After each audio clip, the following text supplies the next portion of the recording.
Hey everybody, John Schwartz. This is Obstacles and Opportunities podcast. This is episode 1. I'm doing a monologue here. Bear with me, it's my first time doing anything like this, so sound quality and production is we're just getting started. So it's gonna take us a little while to work out the kinks and bumps and get it to where it's respectable production here. But, more importantly, it's important to get started on this. I've been wanting to do it.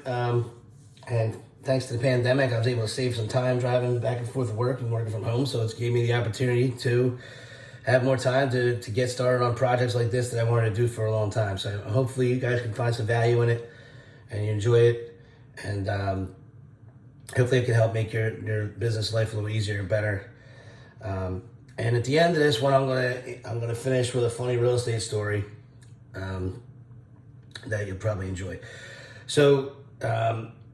Anyway, one of the major things that is a mindset shift is what I want to start out. When I talk about this obstacles and opportunities, what I mean is, when you get an obstacle, meaning an obstacle, a problem that comes up, and it's usually an opportunity to grow, to learn, and there's probably a hidden gem in there somewhere you're not thinking of. And when you're negative and you're not looking for those opportunities, or not expecting them rather, you tend to just focus on the things that are bothering you. I had a client the other day say, why does this always happen to me? Every time I go to buy something, every time I go to sell something, this always happens, and all these problems. And they just had a problem with a heater that needed to be fixed.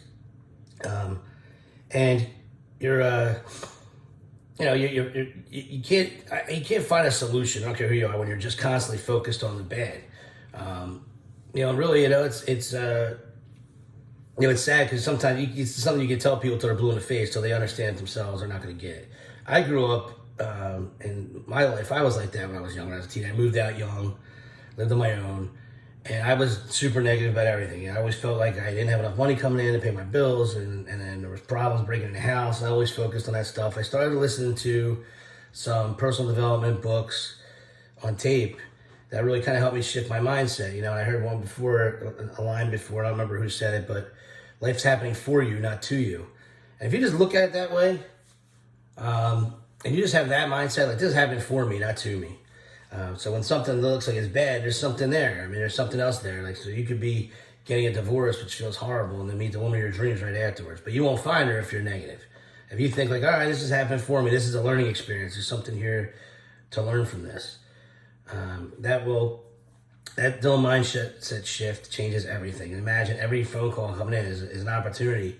Like in real estate sales, this is an opportunity to meet a client that could refer me 100 clients. And it's funny, every time I have one that always seems like it's going to be a total disaster, I end up getting, it ends up being a total awesome experience usually. It's funny, I'll have a call from a seller screaming at me on a Friday night while I'm trying to eat my steak saying, this agent was in here, they left all the freaking lights on, they left the door open, they turned my air conditioning off, they're a total mess, they're totally unprofessional, a little screaming, and then, it's spilled milk. There's nothing I can do about it at this point. I can just sit there and listen to it, I get it. And then I finish with I'll say this, every time this has happened, where I had a horrible thing, I'm not going to call the agent and rip them a new one right now, because let's give it a day. Maybe they're new. Maybe they were so excited, the buyer wants the place, and they're new, and they just got so excited in a hurry, especially in this market, to run back to the office and write up an offer that they screwed up a couple things. It happens. And almost every time that happens, I end up getting an offer on that property. Every time I had a bad experience, it would be an offer coming right behind it. And then I would tell the seller the next day, see what happens? I had a client years ago call me. The credit was really bad. He was trying to rent a place, trying to get out of the place he was selling. There was like a short sale. I couldn't even get him around because his credit was too bad. But I took time and talked to him and stuff, and he was one of these people that just talked, and I couldn't do anything for him. So it was really at the time my head spin, and I'm like, I'm just wasting all this time with this guy. But this guy sent me probably 10, 15 referrals over the years. That if I even went back to look, I bet I could find a referral from some of those people that he's giving me, and just going out and giving me referrals off of. So again, if I looked at that as like, this guy's just wasting my time and taking up my time that I can't sell, then I have no opportunity there. If I stopped and took the time to listen to him, I met a client that's like a walking billboard for me. And I never even sold him nothing. Did nothing for me. He told everybody I was the best. So it was a pretty good outcome. So again, there's another opportunity there. I heard a story yesterday, which I thought was, parallel to this, this podcast, this conversation is again, it's funny. If you look back at every thing that went right for you, some went wrong along the way. And something in the decision that you made is what turned it into a positive experience in the end. So there was an opportunity there, no matter what it was. So you just look at things that way and you're going to be much better off. But anyway, I heard a story yesterday and I'll share it with you. Randy Bachman, musician, he's a guitarist for Bachman Turner Overdrive, and he was in another couple bands, songwriter, singer, very famous. Wrote like Taking Care of Business and You Ain't Seen Nothing Yet, some songs like that. Older stuff, classic rock. So he had this guitar that he wanted really bad when he was a young boy, and he looked at it in the window of his place. Money was so far reached. He saved up for it for a long time. I don't remember what it was exactly. I want to say a year or so. He saved up and he bought it. He absolutely loved it. He wrote those songs, recorded those songs on that guitar. Pretty much all his really early famous stuff. And this is in like the 50s. He loved the guitar so much, he would go home, when he was on tour, he would chain the guitar to the toilet so that if anybody tried to steal it, they'd have to rip the toilet out of the hotel room. And one day he entrusted a fellow, one of his road crew, to take that guitar to his room and watch it. Within minutes, it was stolen. He's been looking for that guitar for 45 years. He went around and bought every similar one he could find. And it was a Gretsch guitar, it was a hollow guitar, orange. He bought every similar one he could find. He had around 300 of them. Just on the search to find this guitar, just to buy it anywhere. And he was just upset, like really upset about it. I mean, he loved it so much, and nothing ever played the same or sounded the same to it. So one day, one of his fans heard this story, and the guy decided he was just going to go looking for it, searching for it. He went on the internet, searched some things about it, just kept looking. Eventually, he ended up finding it somewhere in Japan. Somebody was playing a guitar. He found this guy on YouTube. Didn't speak English. He was in Tokyo, and his son's partner was Japanese, so she could speak the language. She called these people up over and over again for weeks.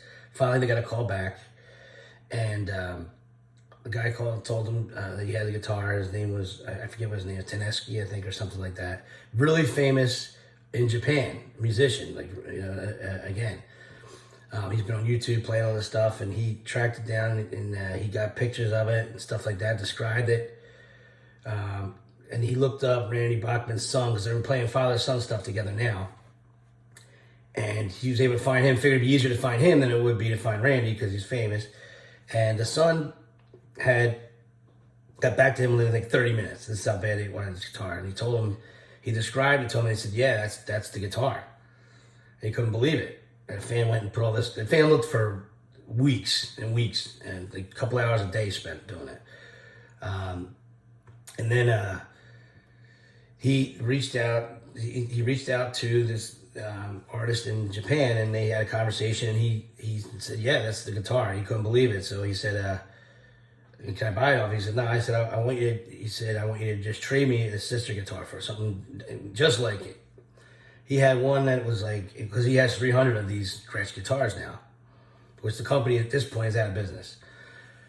It's an old name, and it's way out of business. So anyway, he goes and finds one of his guitars that's almost identical to this one that he was trying to purchase over the years, and it is 3 digits off on a serial number to the one that he lost. So the guy was like, "Yeah, fine, we'll trade that guitar." But now because of COVID, he can't get over there right now to go and do it. But they're excited. They play together on YouTube together. They're filming all this, by the way, all these interactions.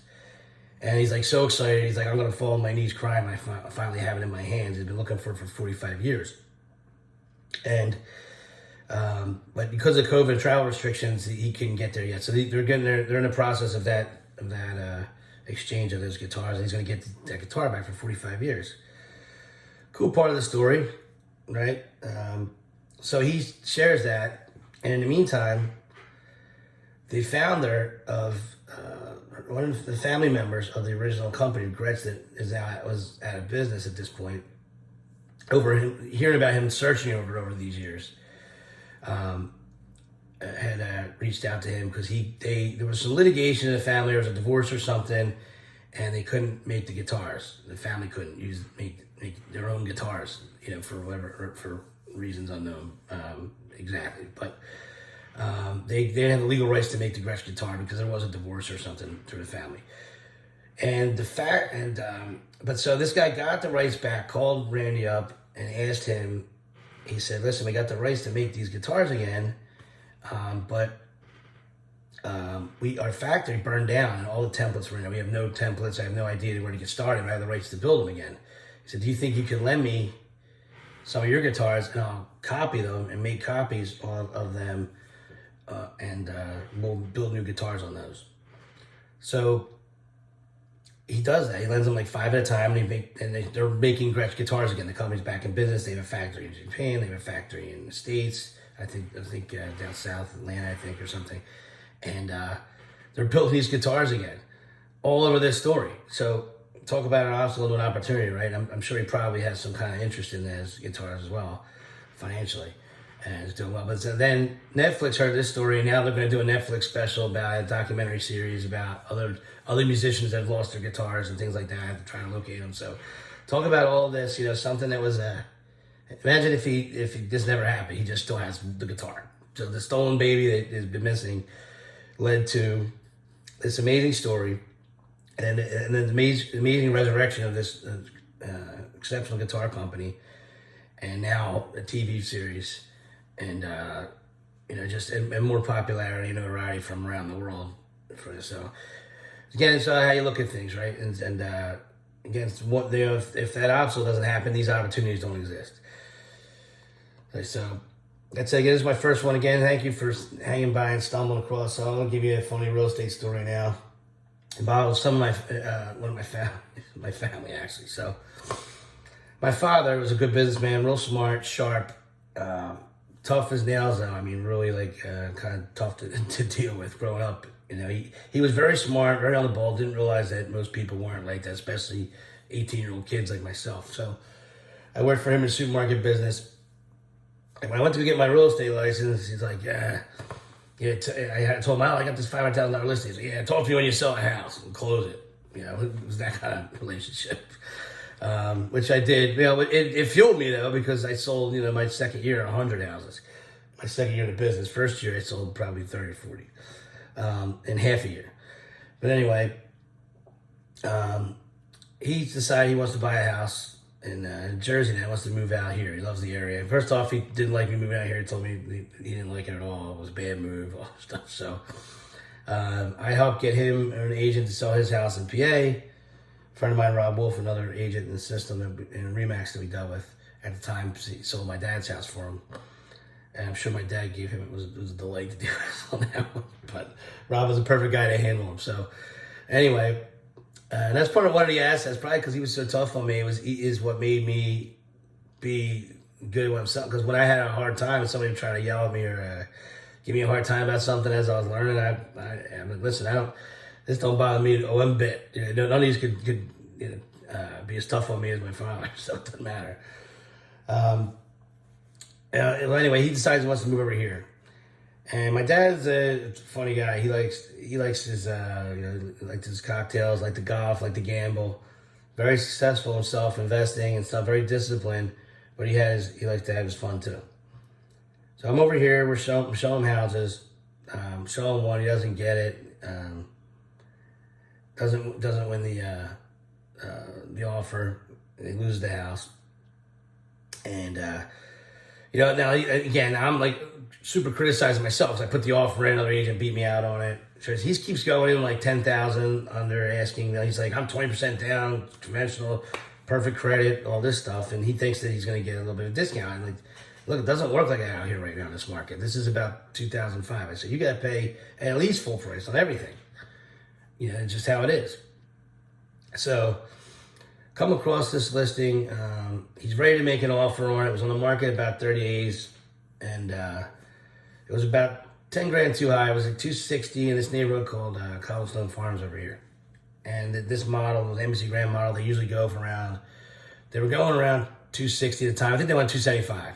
And he was going to offer them 260 at the time. Ready, and he's ready to go. Just as he's getting ready to put the offer in, another one comes up. One street over, identical model. No pictures in the MLS, but the description is knocked out. I know the agent has it listed. He always typically lists things a little light. They get multiple bids on them. They try to double end everything. Nothing wrong with that, just what it was. So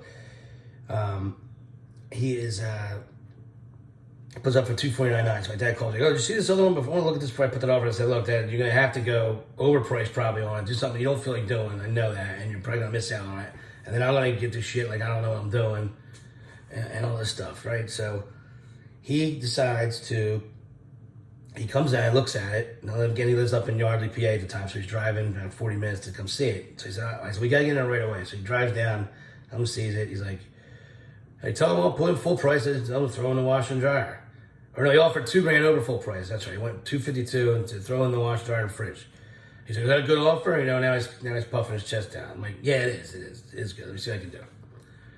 So he says, what are you doing? I'm down here. You want to go down AC a little bit and hang out and go gamble a little bit? I said, yeah, you know what? I don't have too much to do. Let me go back, write this up at the office, and I'll meet you down there. He's like, all right, I'll be at the Taj Mahal.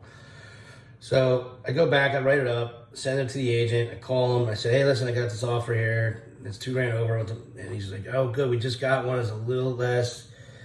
So that might be perfect. He says, you want me to cancel all the showings on the future? I said, yeah, of course. Yeah, So on my way down the shore. So he's like, all right, good, you got it. So on my way down the shore, I tell him that, I don't know if I told him he got it I think I was getting ready to tell him he got the place, but he was gambling. So as I'm riding down the shore, he calls me and says, John, there's an issue. The people that saw it originally, they heard they were losing the house. They went to 255. If you just go to 255 and we'll match it, that'll be it. And that'll be good. I'll close it out. I said, okay, great. Do that. Go to 255. So he buys a sight unseen, by the way, without my mother seeing it, because he had to move quick. But she knew the area, knew the model, all that stuff, so it didn't really matter. He knew it was going to be fine. So I go down, I meet him at the casino. He's had a couple cocktails already. I said, look, you got it. Here's the deal. He went 255. I told him just do it. So all right, whatever. Him and all right, I'll take it, no problem. So we go down there, we gamble, have fun, a couple cocktails, whatever. I leave, and he decides he's going to stay that night, stay over. So I leave to go back. On the way home, he calls me and says, John, they came out, they said 260 now. I don't know what I can do here. I got to let the seller know. I said, fine, just do it. I'm figuring it's $5,000 off. Worst case, I'll throw in a commission. I just don't want to deal with this thing anymore to make the difference. So he goes, so I do that. He comes back and says, John, you're not going to believe it. This is before I get home. John, you're not going to believe it. He went and knocked on the people's door and said $275. They had a $100,000 check with them. And the people are like, they're like frustrated. They don't want to deal with them, but it is what it is. It's $25,000 they're asking. I'm like, you know what? Tell them to keep it. Whatever. I'll throw my commission in, which is $270 basically makes it. So just tell them to keep it. I can't do it. I'm not going to be able to put this together. So my dad doesn't even know. He thinks he's got the house at 255 at this point. Next morning comes, and he's not calling me like crazy, like my father normally would about this. Like, did I get it? Where's that? Where's that? I'm avoiding the call to him, too, because I don't want to hear the argument. I'd rather he backed out of it. Because that's something he could do. He's been that point. He's had that happen, too, where he would get gung-ho about something and the next morning change his mind. Right? But he's not calling me. Okay. So 2 days go by, no call, nothing. Third day, nothing goes by. My mother called me. She's like, have you talked to your father? I'm like, no, why? He's been down there for 3 days, gambling, drinking, partying, whatever he's doing. So I'm like, holy shit, this is not good. So I got, so he's all happy, he bought the house, so he thinks he's all locked up. He figures he's probably got a little bit of a hall pass to go out and gamble and drink and stuff because he finally bought her a house. Well, I called back that night, it was like 5 o'clock. This is probably on like a Wednesday or Thursday. I said, did you talk to him? She said, yeah, I talked to him. He's here. I heard he bought a house. I'm like, no, you didn't actually. I said, it's I explained to her what happened, and she's like, I want that house. I don't care what you got to do. Get it done. I don't care what you got to do. And I'm like, I think they signed it already. Whatever. So all right, I'll call the guy. So I call you. This is look, my mom wants the house. Freaking out, dude. What can you do for me? Can we match the $275? She said, I don't care. He's like, I'll tell you what I'll do. He's like, I'm going there tonight to sign for $275. So if you come and bring your parents down there and sign it tonight at the house, I'll sign it with you instead of the other agent, so don't keep going back and forth. The other agent's going to be waiting for me at the Wawa down the street for the contracts. So he comes down, we go down and meet, we sit at the table, they sign everything, $275. The place is furnished to the nines. I mean, it's knocked out. Probably got 50, 60,000 furniture there. My mom starts picking stuff out. She wasn't. He said, if you want to sell anything, I'll sell it. She buys pretty much the whole house of furniture off the people. And these guys do nothing but take it now because he's out there, he went on his little bender. And so yeah, he did that. We signed the deal up, and he went back down to the agent while there was meeting with the contracts. This is when we used to do it manually instead of digitally. And gave the blank contract up to the other agent and said, yeah, we're under contract with the other buyer. We waived the term review, all that stuff. So that was funny. I thought you'd like to hear about it. Just a memory of my father. He passed away October 2017. He was if you know him, he was amazing. He was tough as balls, but he was amazing. He was anybody that knows him touched their life pretty special. So I wanted to share that with you. Help me get a little more comfortable doing this on this monologue here. And hopefully you enjoy this series. I'm going to be interviewing some agents in different markets and other business professionals and entrepreneurs to share some of my experience. And hopefully this podcast grows and everybody enjoys it. And that's it. More to come. Thanks for tuning in.